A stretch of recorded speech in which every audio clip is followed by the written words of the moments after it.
back to ScaleSpeedworks. My name's Mike. Like many of you, my interest and passion for this hobby really blossomed during the pandemic. I had the means and the opportunity to purchase many kits I remember from my childhood. For some reason or another, I found myself drawn to more and more MPC and AMT kits. Say what you want about their quality or lack of detail or what have you. Many of these kits are unique and really can't be found elsewhere. If you liked my Revell video, I hope you stay tuned and I hope you enjoy this one just as much. And my apologies to those big rig and race car enthusiasts out there, but I'm not too familiar with many of those kits, so I don't have any of them included here. Also, while most of these cars and kits are from my childhood in the 1980s and 1990s, while they aren't super old, it's time once again for these kits to see the light of day. Let's start out with some honorable mentions. What do you think about bringing back the 1996 or 1997 Ford Explorer? Maybe a cool option package or a special edition like Jurassic Park would help this kit fly off store shelves. This kit we saw not too long ago. Does anyone else want to see an IROC or a Heritage Edition Camaro? I think all we need are the decals.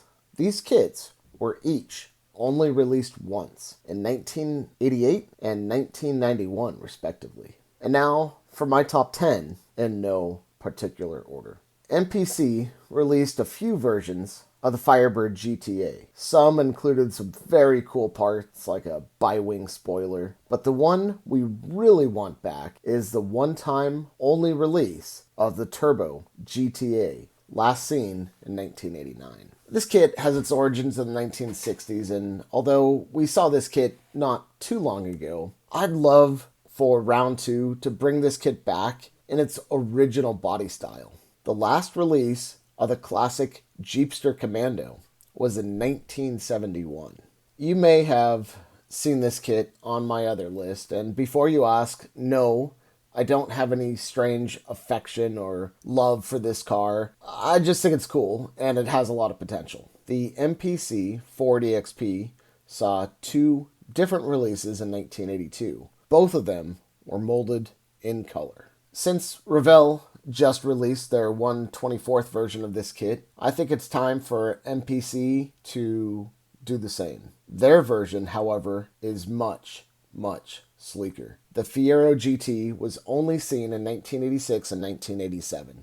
This was a surprisingly detailed and well-designed kit. With the re-release of the S10, I think it's time we see another 2-door 4x4 Blazer. We haven't seen this kit since 1997. This little hot hatch didn't have too many years on the road before it was replaced, and it had an even shorter run on store shelves. The Dodge Omni 024 was released 3 times between 1979 and 1981. I think it's time for another go. This kit was also on my Revell list, but MPC released it in a much more friendly 1/25th scale. It's hard to believe we only saw 2 releases of the MPC Mustang SVO, the last one being 1985. This kit has been released fairly recently, but not in this form. The Mustang 2 is still a popular kit, but the Cobra package hasn't officially been released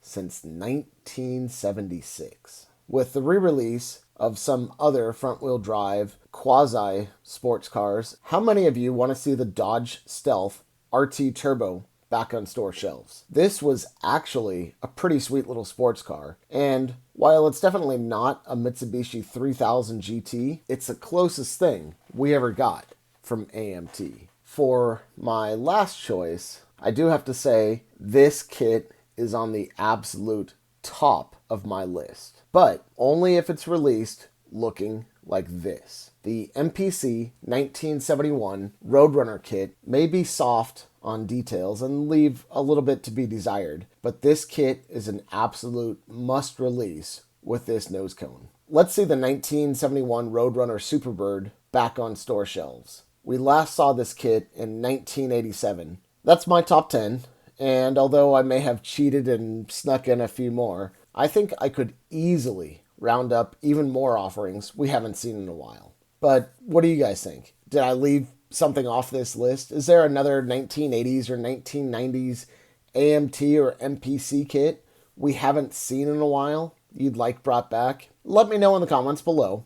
Or better yet, let's see your top 10 kits you'd like brought back. Once again, thanks to Joe at Joe's New Rush Shop for putting this idea out there in the first place, and to Joe at Big Sky Model Workshop for keeping this idea alive. You never know. Maybe if enough of us generate enough noise and interest making these videos, we might actually see some of these kits on store shelves again someday. Thanks again for joining me. I really appreciate it, and I will see you guys on the next one.